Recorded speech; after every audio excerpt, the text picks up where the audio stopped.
Hello friends, good evening to all of you. कैसे हो आप सब? आई होप आप सभी लोग ठीक हो। ठीक है, तो गाइज आज की इस वीडियो में हम लोग साइंस के कुछ इम्पोर्टेंट क्वेश्चंस देखेंगे। ठीक है, जो कि आपके प्रीवियस ईयर से ही लिए गए हैं और ये क्वेश्चन जो हैं आपके आने वाले एग्जाम्स के लिए भी बहुत ही ज़्यादा हेल्पफुल होने वाले हैं। ओके, तो वीडियो जो है वो अंत तक देखना है और यदि आप लोग इस चैनल पे नए हो तो इस चैनल को जल्दी से सब्सक्राइब कर लो और बेल आइकन को प्रेस कर लो। ठीक है गाइज, तो चलिए पहला क्वेश्चन स्टार्ट करते हैं। पहला क्वेश्चन आपकी स्क्रीन पर है, तो जल्दी से बताइए किस धातु का गलनांक जो है सबसे कम है। देखिए ये पैरामेडिकल 2019 का पूछा हुआ क्वेश्चन है। ठीक है, तो सब किसी को बताना है कौन सा मेटल है जिसका मेल्टिंग पॉइंट जो है वो सबसे कम होता है। बताओ, सोना है, चांदी है, पारद यानी पारा है या तांबा है। जल्दी से इसका राइट आंसर सब कोई दो। तो क्या होगा गाइज इसका राइट आंसर? तो जी हाँ, इसका राइट आंसर क्या हो जाएगा? वेरी गुड, यानी ऑप्शन सी पारा है ना। तो इसी का जो है ये एक ऐसा धातु है जिसका गलनांक सबसे क्या होता है? कम होता है। ठीक है, तो देखो पारा जो है ये आवर्त सारणी के डी ब्लॉक का जो है अंतिम एलिमेंट है। ठीक है, और इसका गलनांक कितना होता है तो ये भी जान लीजिए आप लोग, कितना होता है? 38.89 डिग्री सेल्सियस होता है। ठीक है, 38.89 डिग्री सेल्सियस जो है इसका मेल्टिंग पॉइंट होता है। और अगर मैं पूछूं पारा को जो है केमिकल सिंबल किस, इसका केमिकल सिंबल क्या है जी? तो सबको मालूम है Hg है। ठीक है, अब जल्दी से बताओ इसका एटॉमिक नंबर क्या है। सब किसी को बताना है, जल्दी से बताइए इसका एटॉमिक नंबर मैं पूछा हूं, जल्दी से आप लोग इसका आंसर बताइए। पारा का एटॉमिक नंबर क्या होगा? परमाणु क्रमांक क्या होगा? तो जी हाँ, कितना होगा? 80। समझ में आ गया। और एक क्वेश्चन पूछ लिया जाता है कि आप लोग को मैं बहुत ही बार बता चुका हूँ, फिर से मैं बता देता हूँ। पूछ लिया जाता है कौन सी धातु है जो द्रव्य अवस्था में पाई जाती है। कौन सी धातु है, ऐसी कौन सी धातु है जो द्रव अवस्था में पाई जाती है? तो कौन सी धातु है जी? यही है पारद, है ना, जिसको पारा बोलते हैं। और अगर पूछे अधातु यानी कौन सी अधातु है जो द्रव अवस्था में पाई जाती है, तो वो ब्रोमीन हो जाएगा। फाइन, बता चुका हूँ इसे।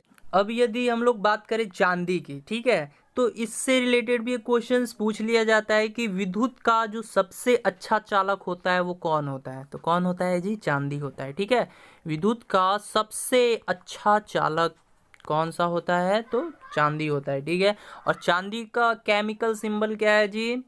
रासायनिक प्रतीक तो क्या है जी? जल्दी बताइए आप सब। तो चलिए मैं बता देता हूँ, Ag होता है इसका। ठीक है, और एटॉमिक नंबर क्या होता है इसका? तो 47 है। ठीक है, ये भी याद रखिएगा। और एक पूछ लेता है चांदी का जो अयस्क है, सॉरी देखिए, हॉर्न सिल्वर पूछ लेता है, हॉर्न सिल्वर जो है वो किसका अयस्क है? तो आप लोग को मालूम होना चाहिए, पूछ लेता है हॉर्न सिल्वर जो है किसका अयस्क है? तो चांदी का अयस्क है। ठीक है, समझ गए। अब बात कर लेते हैं हम लोग सोना का, है ना। तो आप लोग को मालूम है सोना, इसका केमिकल सिंबल क्या होता है, रासायनिक प्रतीक क्या होता है? तो Au होता है, सबको मालूम है। और इसका एटॉमिक नंबर क्या होता है ये भी पूछ लिया जाता है, तो 79 होता है ना। अब एक क्वेश्चन पूछ लेता है आपसे डायरेक्टली कि जो शुद्ध सोना होता है वो कितने कैरेट का होता है? तो वो सबको मालूम है, कितने कैरेट का होता है? 24 कैरेट का होता है। ठीक है, अब पूछ लेता है 18 कैरेट सोने में जो शुद्ध सोना होता है वो कितने % होता है? 18 कैरेट सोने में जो शुद्ध सोना है वो कितना % होता है? जल्दी से बताइए ये 18 कैरेट सोने में शुद्ध सोना जो है वो कितना % होता है? सब किसी को बताना है। तो जी हाँ, कितना होता है? जल्दी से बताइए। 18 कैरेट सोने में जो शुद्ध सोना होता है वो कितने % होता है? तो वेरी गुड, 75% होता है। समझ गए। चलिए अब देखते हैं नेक्स्ट क्वेश्चन। अच्छा, यहाँ से देखिए पूछा था किस धातु का गलनांक सबसे कम है, तो आप लोग तो जान गए हैं ना, पारद। अगर मैं पूछूं किस धातु का गलनांक जो है सबसे ज्यादा होता है, तो किसका होता है जी? सोने का। याद रखना, सोने का जो गलनांक है वो कितना होता है, ये भी आप लोग को याद होना चाहिए। ठीक है, तो कितना होगा जी? जल्दी से बताइए, सब किसी को बताना है सोने का गलनांक जो है वो कितना होता है। अगर पूछे किस धातु का गलनांक सबसे अधिक होता है तो सोने का होता है। और मैं पूछा आपसे सोने का गलनांक जो है वो कितना होता है, बता सकते हैं आप लोग? चलिए ऑप्शन दे देता हूँ, जल्दी से सब किसी को बताना है, ठीक है। पहला ऑप्शन है 1064, ठीक है। पहला ऑप्शन में आप लोग को दिया 1064 और दूसरा ऑप्शन है 1058 डिग्री सेल्सियस। तो जल्दी से बताइए। तो जी हाँ, सोने का गलनांक कितना होता है? 1064 डिग्री सेल्सियस। फाइन, समझ गए। बढ़े नेक्स्ट क्वेश्चन की तरफ, चलिए। ओके गाइस, सेकंड क्वेश्चन है जल गैस यानी संश्लेषित गैस के मुख्य घटक जिसे मेथनॉल के संश्लेषण में हाइड्रोकार्बन के निर्माण में उपयोग में लेते हैं वो कौन सा है? यानी जल गैस का मुख्य घटक कौन सा है जिसे मेथनॉल के संश्लेषण में और हाइड्रोकार्बन के निर्माण में उपयोग में लाते हैं हम लोग? तो जल्दी से बताइए कौन सा है। पहला ऑप्शन है CO2 प्लस H2, बीच में प्लस का सिंबल है, ठीक है। दूसरा ऑप्शन है CO प्लस H2, तीसरा ऑप्शन है CO प्लस N2, चौथा ऑप्शन है CO plus CO2 plus H2। तो जल्दी से इसका राइट आंसर दे दो। अब सब किसी को देना है, ये आपके एग्जाम्स में पूछा गया है, ये पैरामेडिकल 2019 का क्वेश्चन है। तो मैं देखना चाहता हूँ कितने लोग इसका करेक्ट आंसर बताते हैं। तो सब किसी को बताना है। तो जी हाँ, इसका राइट आंसर क्या हो जाएगा? वेरी गुड, यानी ऑप्शन बी जो है वो आपका करेक्ट आंसर हो जाएगा। क्या? CO प्लस H2, है ना, यानी कार्बन मोनोऑक्साइड और हाइड्रोजन, ठीक है। तो देखो इसमें जो कार्बन मोनोऑक्साइड है वो कितना रहता है? तो 45% रहता है, और हाइड्रोजन की मैं बात करूं तो वो 49% रहता है, ठीक है। इसी का मिश्रण जो है वो क्या कहलाता है? जल गैस, ठीक है। जल गैस जिसको बोलते हैं, या फिर वाटर गैस कह लो, ठीक है। और इसी का प्रयोग जो है हम लोग मेथनॉल के संश्लेषण एवं हाइड्रोकार्बन के निर्माण में लाते हैं। समझ गए? तो इस क्वेश्चन का आंसर क्या हो जाएगा? ऑप्शन बी, ठीक है। बढ़ते हैं नेक्स्ट क्वेश्चन की तरफ। चलिए नेक्स्ट क्वेश्चन आपकी स्क्रीन पे, सब किसी को आंसर देना है। मनुष्य के शरीर में पसलियों के कितने जोड़े होते हैं? ठीक है, बताइए। 12, 14, 24 या 65? ठीक है, देखना एक बात का ध्यान रखना है, यहाँ पर जोड़े की बात पूछा गया है, ठीक है, संख्या नहीं पूछी गई है। ये भी बात आप लोग नोट करना, उसी के अकॉर्डिंग जो है अपना आंसर दो सब कोई, ठीक है। यानी मनुष्य के शरीर में पसलियों के कितने जोड़े होते हैं? जल्दी से बताइए इसका राइट आंसर। तो जी हाँ, इसका राइट आंसर क्या हो जाएगा? ऑप्शन ए, यानी 12, है ना। मनुष्य के शरीर में जो पसलियों होते हैं उनके कितने जोड़े होते हैं? तो 12 जोड़े होते हैं, ठीक है। अगर यही क्वेश्चन आपसे ये पूछता है कि मनुष्य के शरीर में पसलियों की कुल संख्या कितनी होती है, यहाँ पर जोड़ा ना देकर संख्या के बारे में पूछता, तब क्या होता जी? तब तो 24 होता। समझ में आ गया? ठीक है। अच्छा, एक दो क्वेश्चंस पूछ लिए जाते हैं इसी से रिलेटेड। आप बताओ, मानव में कितने दांत जो है अस्थायी होते हैं? बताइए तो, मानव में कितने दांत जो है अस्थायी होते हैं, यानी अस्थायी दांतों की संख्या बतानी है। तो क्या वो 20 होंगी या 25 होंगी? तो सबको इसका राइट आंसर दीजिए। यानी मानव में कितने दांत जो है अस्थायी होते हैं? तो वेरी गुड, कितने दांत होते हैं? 20 दांत जो होते हैं अस्थायी होते हैं। या कह सकते हैं कि मनुष्य के जीवन काल में 20 दांत जो है वो 2 बार विकसित होते हैं। हम लोग कहते हैं ना दूध का दांत, तो यही होते हैं, ठीक है। एक बार बचपन में टूटते हैं और फिर आते हैं। समझ में आ गया? बढ़ते हैं नेक्स्ट क्वेश्चन की तरफ। ओके गाइज, नेक्स्ट क्वेश्चन है कर्ण अस्थियों यानी कान की अस्थियों की कुल संख्या कितनी होती है? जल्दी से बताइए। कर्ण अस्थियों की कुल संख्या कितनी होती है? 3, 4, 5, 6? सब किसी को इसका आंसर बताना है, तो जल्दी से बताइए। तो जी हाँ, इसका राइट आंसर क्या हो जाएगा? वेरी गुड, यानी डी ऑप्शन, है ना, 6। तो कर्ण अस्थियों की कुल संख्या कितनी होती है? तो 6 होती है, ठीक है।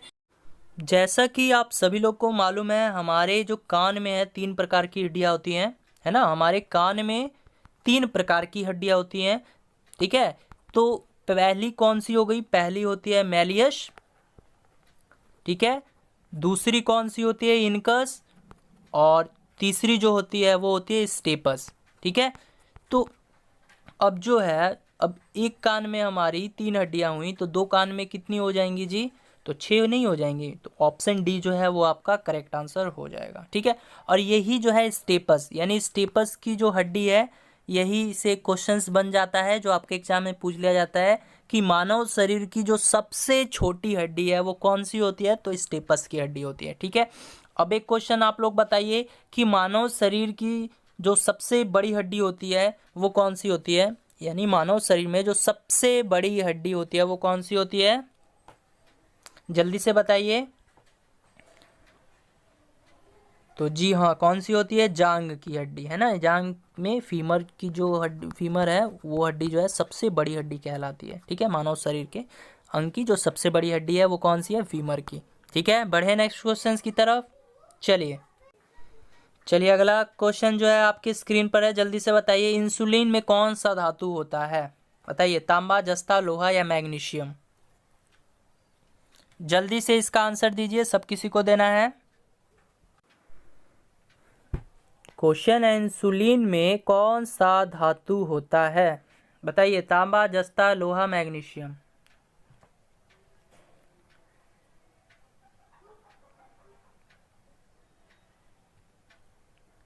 तो जी हाँ, इसका राइट आंसर क्या हो जाएगा? वेरी गुड, ऑप्शन बी, यानी जस्ता। ठीक है, तो इंसुलिन में जो धातु होती है वो कौन सी होती है? जस्ता धातु होती है। अब एक दो क्वेश्चंस मैं आप लोगों से पूछना चाहता हूँ, इंसुलिन से रिलेटेड है। ठीक है, एग्जाम्स में पूछ लिए जाते हैं डायरेक्टली। चलिए बताइए, तो इंसुलिन जो है वो कहाँ से सिक्रेट होती है? यानी इंसुलिन जो है वो कहाँ से स्रावित होती है? जल्दी बताइए। इंसुलिन जो है वो कहाँ से स्रावित होती है? ऑप्शन दे देता हूँ। पहला ऑप्शन है लीवर यानी यकृत, दूसरा ऑप्शन है अग्नाशय यानी पैनक्रियाज। तो जल्दी से बताइए, इंसुलिन जो है वो कहाँ से स्रावित होती है जी? लीवर या पैनक्रियाज, अग्नाशय या फिर यकृत? तो जी हाँ, क्या हो जाएगा? अग्नाशय, है ना। यानी इंसुलिन जो है वो कहाँ से स्रावित होती है? तो अग्नाशय के बीटा कोशिका। ठीक है, अग्नाशय के बीटा कोशिका से जो है ये स्रावित होती है। समझ गए। अब एक क्वेश्चन पूछ लेता है, इंसुलिन की कमी से कौन सा रोग होता है? तो जल्दी से बता दीजिए ये भी, इंसुलिन की कमी से कौन सा रोग होता है?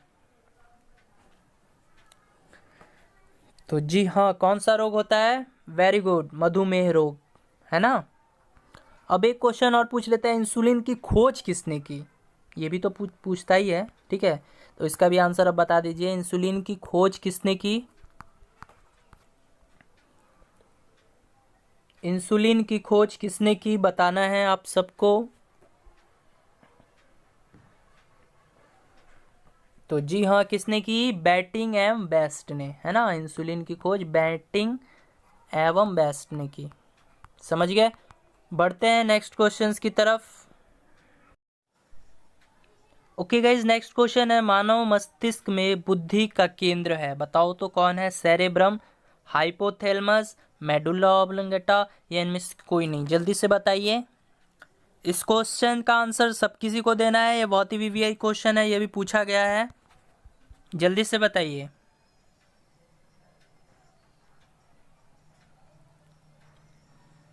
सब किसी को इसका आंसर देना है। तो जी हाँ, इसका राइट आंसर क्या हो जाएगा? वेरी गुड, यानी सेरेब्रम। ठीक है, तो ऑप्शन ए जो है वो आपका करेक्ट आंसर हो जाएगा। मानव मस्तिष्क में जो बुद्धि का केंद्र होता है वो सेरेब्रम में होता है। चलिए यहाँ से कुछ क्वेश्चंस बताइए आप लोग। मस्तिष्क जो है उसको कितने भागों में बांटा गया है? जल्दी से बताइए। मस्तिष्क यानी ब्रेन को जो है कितने भागों में डिवाइड किया गया है? यही क्वेश्चंस मैं पूछा हूँ आप सबसे, तो जल्दी से बताइए। तो जी हाँ, वेरी गुड, यानी इसको 3 भागों में बांटा गया है। कौन कौन सा? पहला है अग्र मस्तिष्क, अग्र मस्तिष्क है जिसको इंग्लिश में क्या कहते हैं? फोर ब्रेन कहते हैं। ठीक है, और दूसरा कौन सा है? मध्य मस्तिष्क, मध्य मस्तिष्क। ठीक है, इसको क्या बोलते हैं? Mid brain. और जो मेरा तीसरा है वो कौन सा है जी? पश्च मस्तिष्क। ठीक है, इसको क्या बोलते हैं? Hind brain, hind brain. ठीक है, तो मस्तिष्क जो है वो 3 भागों में बांटा गया है, तीनों के नाम भी हम लोगों ने जान लिया। तो जो पहला है यानी अग्र मस्तिष्क है, यानी पहला जो है भाग इसका अग्र मस्तिष्क, उसमें भी जो है कुछ पार्ट्स आते हैं। कौन कौन से आते हैं? सेरेब्रम, ठीक है, जो कि अभी क्वेश्चन में पूछा गया था ना, मानव मस्तिष्क में बुद्धि का केंद्र क्या है, मतलब कहाँ है, तो सेरेब्रम है ना, तो यही जो है अग्र मस्तिष्क में आता है। तो ये भी पूछा जा सकता है कि सेरेब्रम जो है वो किस में आता है, तो अग्र मस्तिष्क में आता है। और इसका यानी अग्र मस्तिष्क के बारे में मैं बता रहा था, तो इसमें जो है एक सेरेब्रम आता है, दूसरा थैलेमस आता है, ठीक है, और तीसरा जो है हाइपोथैलेमस आता है, ठीक है। तो ये भी जो है आप लोग नोट कर लेना। यानी अग्र मस्तिष्क में भी 3 पार्ट जो है वो आते हैं। कौन कौन से? यानी अग्र मस्तिष्क का भी जो इसमें 3 टाइप्स आते हैं, कौन कौन सा? सेरेब्रम, थैलेमस और हाइपोथैलेमस। समझ गए? चलिए अब कुछ इंपॉर्टेंट क्वेश्चंस देख लेते हैं। अब एक पूछ लिया जाता है कि मानव के मस्तिष्क में जो सबसे बड़ा भाग है वो किसका है? मानव के मस्तिष्क में जो सबसे बड़ा भाग है वो कौन सा है? बताइए। मानव के मस्तिष्क में जो सबसे बड़ा भाग है वो किसका है जी? तो वो वेरी गुड, किसका है? सेरेब्रम का, ठीक है। अगर क्वेश्चंस पूछे आपसे मानव के मस्तिष्क का जो सबसे बड़ा भाग है कौन सा है, तो सेरेब्रम है, ठीक है। अब एक क्वेश्चन मैं आप लोगों से पूछना चाहता हूँ, इसका आंसर जो है सब किसी को देना है। यानी मानव शरीर में वो नियंत्रण केंद्र जो है कहाँ है, जो आपको भूख, पानी का एहसास दिलाता हो तथा शरीर का जो टेम्परेचर है उसको भी मेंटेन करता हो, ठीक है। यानी कहने का मतलब है भूख, प्यास, घृणा, क्रोध, प्यार और इमोशंस को कंट्रोल जो है वो कौन करता है? कौन करता है जी? सेरेब्रम या हाइपोथैलेमस? जल्दी से बताइए। तो जी हाँ, कौन करता है? हाइपोथैलेमस, ठीक है। यानी आपको भूख लगा होगा, प्यास लगी होगी, तो इसका जो एहसास है या कभी कभी घृणा, क्रोध, प्यार, मतलब इमोशंस को, मतलब ये क्या करता है? हाइपोथैलेमस कंट्रोल करता है, ठीक है। ये भी क्वेश्चंस पूछ लेता है। और शरीर के ताप को भी ये क्या करता है? तो नियंत्रित करता है, ठीक है। समझ गए? बढ़े नेक्स्ट क्वेश्चन की तरफ। अच्छा एक क्वेश्चन और बता दो आप लोग, मनुष्य के जो मस्तिष्क है उसका वेट कितना होता है? यानी मस्तिष्क का जो वेट होता है ये भी पूछ लेता है, कितना होता है? ऑप्शन दे दूं? चलिए, 1400 या 1500, जल्दी से बता दीजिए कितना होता है इसका वेट। सब किसी को बताना है। मस्तिष्क यानी ब्रेन का जो वेट है वो कितना होता है? तो वेरी गुड, कितना होता है? तो 1400 होता है, ठीक है। 1400 ग्राम का होता है, ये भी नोट कर लेना, पूछ लिया जाता है। बढ़ते हैं नेक्स्ट क्वेश्चन की तरफ। नेक्स्ट क्वेश्चन है, मानव त्वचा का रंग बनता है, बताओ तो। रेडोरिसिन, हीमोग्लोबिन या मेलानिन या इनमें से कोई नहीं? जल्दी से इसका आंसर दीजिए। यानी मानव त्वचा का जो रंग बनता है वो किससे बनता है? हीमोग्लोबिन से या रेडोरिसन से या मेलानिन से या इनमें से कोई नहीं? बताइए इसका आंसर क्या होगा। सब किसी को इसका आंसर देना है, बहुत ही सिंपल क्वेश्चन है और इम्पोर्टेंट भी हो जाता है आपके आने वाले एग्जाम्स के लिए। तो जी हाँ, इसका राइट आंसर क्या हो जाएगा? वेरी गुड, ऑप्शन सी, यानी मेलानिन के कारण जो है मानव त्वचा का रंग बनता है, ठीक है। अब बताइए तो एक क्वेश्चन आप सभी के लिए, त्वचा के अध्ययन को हम लोग क्या कहते हैं? यानी स्किन की अध्ययन, स्टडी ऑफ द स्किन को क्या कहते हैं? बताइए, त्वचा के अध्ययन को क्या कहते हैं? ये भी पूछ लेता है इंग्लिश में, वन वर्ड सब्स्टिट्यूशंस जब आप लोग पढ़ोगे ना तो ये पूछ लिया जाता है डायरेक्टली, ठीक है। तो जल्दी से बताइए। यानी स्टडी ऑफ द स्किन को क्या कहा जाता है? तो वेरी गुड, क्या कहा जाता है? डर्मेटोलॉजिस्ट, ठीक है, डर्मेटोलॉजिस्ट, इसको नोट कर लेना, बहुत ही इंपॉर्टेंट है। समझ गए? अब बताइए, अब यहाँ से हीमोग्लोबिन के बारे में है, तो एक क्वेश्चन पूछ लेता है कि रक्त यानी खून का जो रंग है वो लाल क्यों होता है? तो सबको मालूम है, ये बताने का ज़रूरत नहीं है, आप लोग शुरू से ही पढ़ते आ रहे हो। किसके कारण? हीमोग्लोबिन के कारण। लेकिन अब जो मैं क्वेश्चन पूछ रहा हूँ वो आप सभी को बताना है, ठीक है। उस क्वेश्चन में स्टूडेंट अक्सर कन्फ्यूज कर जाते हैं, तो जल्दी से बताइए, रक्त परिसंचरण की खोज किसने की?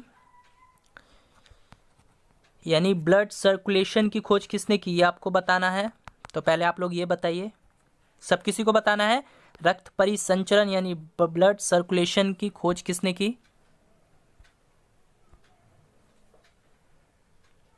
तो किसने की? जल्दी से बताइए, रक्त परिसंचरण की खोज किसने की? ब्लड सर्कुलेशन की खोज किसने की? तो वेरी गुड, किसने की? विलियम हार्वे ने की। ठीक है, ये मैं पहले भी बता चुका हूँ आप लोगों को। और एक पूछ लेता है रक्त समूह यानी ब्लड ग्रुप के बारे में, है ना। इसमें अक्सर स्टूडेंट कंफ्यूज कर जाते हैं, इसलिए मैं बताया आप लोग को। यानी ब्लड ग्रुप की खोज किसने की?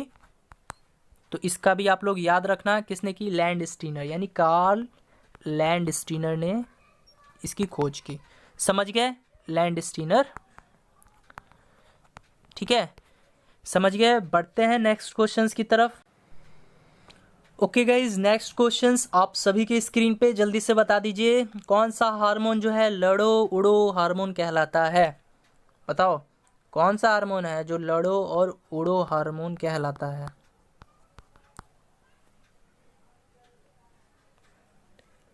बताइए, इंसुलिन है, एड्रीनेलिन है, एस्ट्रोजन है या ऑक्सीटोसिन है? जल्दी से बता दीजिए, बहुत ही सिंपल सा प्यारा सा क्वेश्चन है, इम्पोर्टेंट भी है।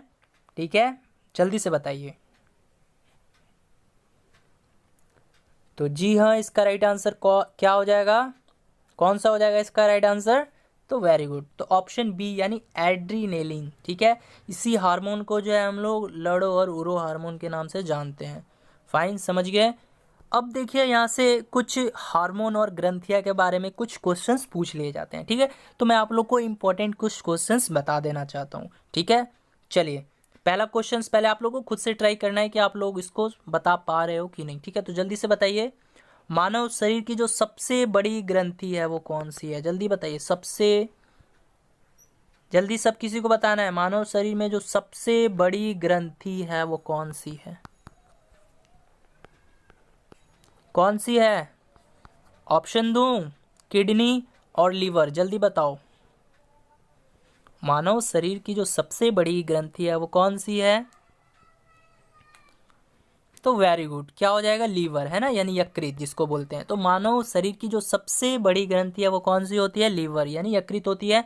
अब दूसरा क्वेश्चन मैं आप लोगों से पूछ रहा हूँ, यानी मानव शरीर की कौन सी ग्रंथि है एक साथ अंतःस्थावी तथा बाह्वी स्थावी दोनों की तरह काम करती है? बताइए, यानी ऐसी कौन सी ग्रंथि है मानव शरीर की जो एक साथ यानी अंतःस्त्रावी, ठीक है, तथा बाहरी स्त्रावी दोनों की तरह जो है ये काम करती है? जल्दी से बताइए, सब किसी को बताना है, कौन सी ग्रंथि है जो अंतःस्त्रावी तथा बाहरी स्त्रावी की तरह जो है ये काम करती है? जी, तो क्या हो जाएगा इसका आंसर? फिर से मैं क्वेश्चन रिपीट कर देता हूँ, यानी मानव शरीर की कौन सी ग्रंथि जो है एक साथ अंतःस्थावी तथा बाहरी स्त्रावी दोनों की तरह जो है ये वर्क करती है, कार्य करती है? कौन सी ग्रंथि है जी? अग्नाशय, है ना। याद रखना, ये क्वेश्चंस बहुत ही इंपॉर्टेंट है। बहुत ही स्टूडेंट मुझसे ये क्वेश्चंस पूछे भी हैं, उनको कंफ्यूज हो जाता था, तो मैं बताया। तो अग्नाशय, जिसको पैंक्रियाज बोलते हैं। समझ गए? अब बताइए, तो जल्दी से सब किसी को बताना है, पीनियल ग्रंथि जो है वो कहाँ पाई जाती है? पीनियल ग्रंथि है वो कहाँ पाई जाती है? यकृत में या विक्र में, यानी बोले तो इसका इंग्लिश लीवर या किडनी में? जल्दी से बताइए, पीनियल ग्रंथि जो है वो कहाँ होती है? लीवर में या किडनी में, यकृत में या विक्र में? तो जी हाँ, कहाँ होती है? तो ये यकृत में होती है, इसको भी नोट कर लेना। और एक पूछ लेता है पिट्यूटरी ग्लैंड के बारे में, है ना, यानी मानव शरीर की कौन सी अंतःस्थावी ग्रंथि है? ठीक है, तो वो पिट्यूटरी ग्लैंड है, यानी पिट्यूटरी ग्रंथि जिसको बोलते हैं। ठीक है, क्वेश्चंस पूछेगा इस तरह कि मानव शरीर की कौन सी ग्रंथि जो है अंतःस्थावी ग्रंथि है? तो पिट्यूटरी ग्लैंड है। इसको क्या बोलते हैं हम लोग? मास्टर ग्रंथि भी बोलते हैं और पीयूष ग्रंथि भी बोलते हैं। ठीक है, ये भी क्वेश्चंस पूछ लेता है कि मास्टर ग्रंथि के नाम से किसको जानते हैं? तो पिट्यूटरी ग्लैंड को ही हम लोग जानते हैं, और इसी का मतलब 3 नाम है। ठीक है, इसका पीयूष ग्रंथि भी नाम है। ठीक है, तो कंफ्यूज मत होना, पिट्यूटरी ग्लैंड, मास्टर ग्लैंड और पीयूष ग्लैंड, ये तीनों जो है एक ही है। फाइन, समझ गए। अब बता दीजिए आप लोग, पूछ रहा हूँ मैं, जीवन रक्षक हार्मोन, ये भी पूछ लेता है। ठीक है, जीवन रक्षक हार्मोन जो है वो किस ग्रंथि से सीक्रेट होती है, किस ग्रंथि से स्त्रावित होती है? तो जल्दी से बता दीजिए, जल्दी से बताइए, जीवन रक्षक हार्मोन जो है वो किस ग्रंथि से स्त्रावित होती है? तो चलिए मैं बता देता हूँ, एड्रीनल, ठीक है। एड्रीनल यानी जीवन रक्षक हार्मोन है, वो एड्रीनल ग्रंथि से सिक्रेट होती है। फाइन, समझ गए। बढ़े नेक्स्ट क्वेश्चंस की तरफ। अच्छा, यहाँ से आप लोग ये भी जान लो ऑक्सीटोसिन के बारे में, ठीक है। एक क्वेश्चन जो है पूछ लिया जाता है, क्वेश्चन इस तरह से रहता है, गाय और भैंस के थनों में दूध उतारने के लिए जो है किस हार्मोन की सुई लगाई जाती है? तो वो हमेशा याद रखना ऑक्सीटोसिन, ठीक है। यानी गाय और भैंसों के थनों में आप दूध उतारोगे, ठीक है, तो उसमें जो एक सुई लगाई जाती है, कभी कभी गाय और भैंस दूध मतलब नहीं देती हैं तो बहुत ही लोग इंजेक्शन का प्रयोग करते हैं, तो वो कौन सी सुई होती है? ऑक्सीटोसिन होती है, ठीक है। एस्ट्रोजन, ये भी एक बोल सकते हो हार्मोन है जो कि एक स्त्रीलिंग में होता है, यानी फीमेल्स में होता है, ये एक स्त्रीलिंग हार्मोन है, समझ गए। बढ़ते हैं नेक्स्ट क्वेश्चन की तरफ। चलिए नेक्स्ट क्वेश्चन आप सभी की स्क्रीन पे जल्दी से बताना है, बच्चों का लिंग निर्धारण किसके गुणसूत्र से होता है, किसके क्रोमोसोम से होता है? जल्दी से बताइए। पिता के, माता के, पिता और माता दोनों के, या इनमें से कोई नहीं? जल्दी से इसका आंसर दीजिए। यानी क्वेश्चन ये पूछा गया है, बच्चों का जो लिंग होता है वो निर्धारण किया जाता है किसके गुण सूत्र से निर्धारित किया जाता है? पिता के, माता पिता दोनों के, इनमें से कोई नहीं। बहुत ही सिंपल क्वेश्चन है।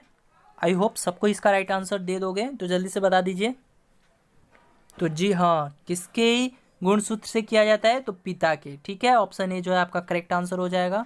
अब चलिए क्वेश्चंस में आप सबसे पूछता हूँ, सब किसी को बताना है, मानव कोशिका में जो गुणसूत्र है उसकी संख्या कितनी होती है? यानी गुणसूत्रों की संख्या कितनी होती है, क्रोमोसोम्स की संख्या कितनी होती है? जल्दी से बताइए। तो कितनी होती है? वेरी गुड, कितना? 46, ठीक है। और कभी कभी ये पूछ लेता है कि मानव कोशिका में गुणसूत्रों की जो जोड़ी होती है वो कितनी होती है? तो वो 23 होती है, ठीक है। इसी का आधा कर दोगे तो पेयर में आ जाएगा ये, ठीक है। तो 23 जोड़ी होती है गुणसूत्रों की, जो जोड़ी 23 जोड़ी होती है, समझ गए। बढ़े नेक्स्ट क्वेश्चंस की तरफ। चलिए नेक्स्ट क्वेश्चंस आप सभी की स्क्रीन पर है, जल्दी से बता दीजिए। मानव हृदय में कक्षों की संख्या कितनी होती है? यानी मानव हृदय में जो चैम्बर होते हैं उसकी संख्या कितनी होती है? बताइए। सब किसी को आंसर देना है। 4 होती है, 5 होती है, 6 होती है, या 8 होती है? जल्दी से बताइए। तो जी हाँ, इसका राइट आंसर क्या हो जाएगा? वेरी गुड, क्या हो जाएगा? ऑप्शन है, यानी 4। तो मानव हृदय में जो कक्षों की संख्या होती है वो 4 होती है। कौन कौन सी होती है? आप लोग को पता होगा, एक होता है राइट एट्रियम, है ना, और राइट वेंट्रिकल, इसी तरह फिर लेफ्ट एट्रियम भी होता है और लेफ्ट वेंट्रिकल भी होता है, ठीक है, समझ गए। अब एक क्वेश्चन पूछ लेता है आपसे, हृदय जो है प्रति मिनट में कितनी बार धड़कता है? सबको मालूम है, बताने की जरूरत नहीं है। 72 बार। मालूम था ना आपको? बताइए जल्दी से, ये क्वेश्चन आपको मालूम था कि नहीं पहले से? जल्दी से आप लोग बताइए। ये क्वेश्चन जो था, जो मैं आपसे पूछा, हृदय जो है वो प्रति मिनट में कितनी बार धड़कता है, ये आपको मालूम था कि नहीं था पहले से? यस और नो? जल्दी से बताइए। तो जी हाँ, मैं जानता था ये क्वेश्चंस आप लोग को मालूम था, ठीक है। अब एक क्वेश्चंस आप लोग बताइएगा, पूछ लेता है, पेस मेकर जो है वो किस से संबंधित है? पेस मेकर किससे संबंधित है? ऑप्शन दे दूं या बिना ऑप्शंस के बना जाओगे? चलिए मैं ऑप्शन देता हूं। पेस मेकर किससे संबंधित है? बताइए, मस्तिष्क से या फिर हृदय से? जल्दी से सब किसी को बताना है, किससे संबंधित है जी? तो ये हृदय से संबंधित है। वेरी गुड, यानी ये हृदय से संबंधित है। क्वेश्चंस पूछ लिया जाता है। तो पेस मेकर का अर्थ क्या होता है? यानी दिल के धड़कन को बढ़ाना। इसका कार्य क्या है? पेस मेकर का कार्य क्या होता है? दिल के धड़कन को बढ़ाना, ठीक है। ओके गाइज, इस वीडियो में बस इतना ही, ठीक है। अच्छा, पिछली वीडियो में मैंने क्वेश्चंस पूछा था आप सभी लोगों से। क्वेश्चंस था कि कैमरे में किस लेंस का प्रयोग किया जाता है, तो सब किसी ने इसका राइट आंसर दिया, मुझे देखकर बहुत ही खुशी हुई। तो और जिन लोगों ने नहीं दिया, जिन लोगों को नहीं पता है, तो वो लोग जान लीजिए किस लेंस का प्रयोग करते हैं, तो उत्तल लेंस का, है ना। कैमरे में उत्तल लेंस का प्रयोग किया जाता है। मिलते हैं नेक्स्ट वीडियो में।